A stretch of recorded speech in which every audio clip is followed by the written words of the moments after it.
Now,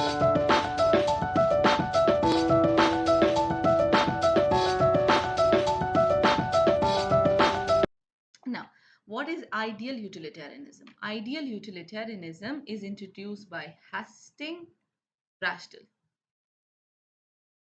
Okay, it is introduced by who? Hastings Rachel. What is happening here? The word ideal utilitarianism, ideal is giving away its meaning. Here, ideal utilitarianism basically rejects the sole object of the moral action is to maximize pleasure.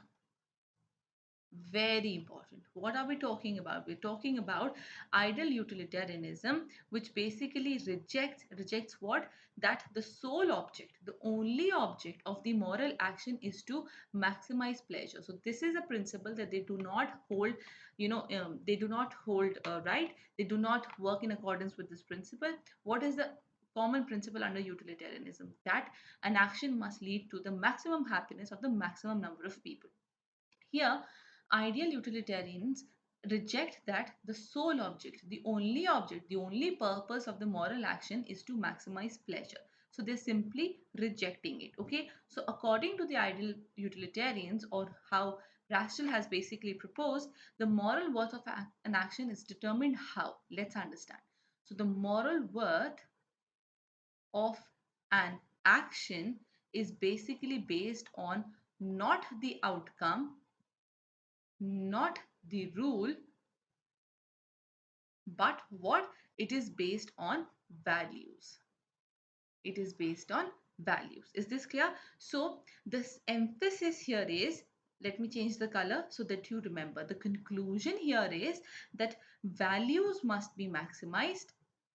Values must be maximized rather than what? Rather than pleasure. Very important. Values must be maximized rather than pleasure. Why? Because according to them, their philosophy says that the only purpose, the sole object of a moral action cannot be just to maximize pleasure. Okay, had it been like ideal utilitarians believes that the sole object of a moral action is to what is to maximize value. Would that statement have been correct? Yes, it would have been correct. Why? Because the entire emphasis here is on this word values, right? So please remember this bit. This is the conclusion aspect of it. The emphasis on the word values is very important, and who it is introduced by?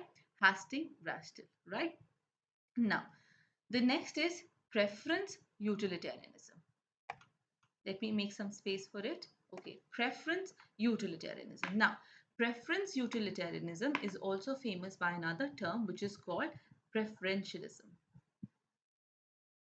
According to preferential utilitarianism, what is happening? The moral worth or the moral value of an action is determined not by fulfilling the greatest pleasure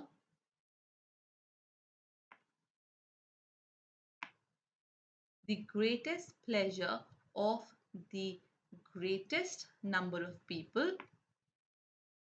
So up till now, what have we understood? We simply understood that according to preference utilitarianism, which also goes by preferentialism, the moral worth of an action is something which is not determined by the greatest pleasure of the greatest number of people principle.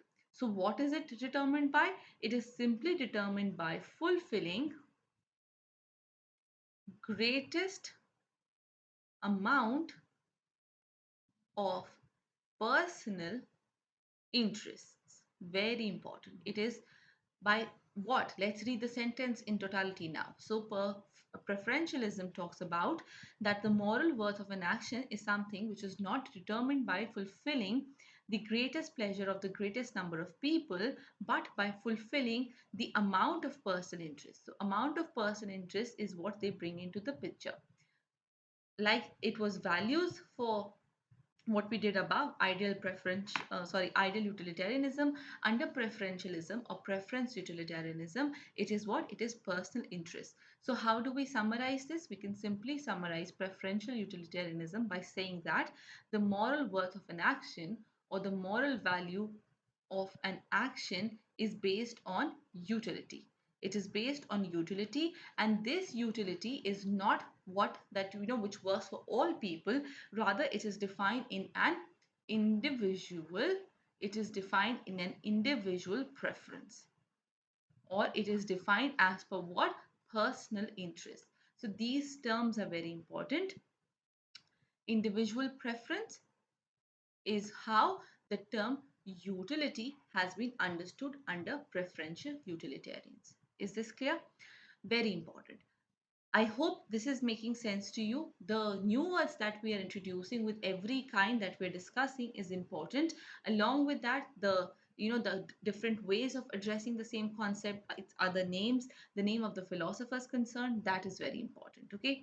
Now, the next one that we have is two-level utilitarianism and average utilitarianism. So we'll discuss first the two-level utilitarianism. You see, firstly, it was introduced by R.M. Har or R.M. Hare, however you say it. Okay, very important.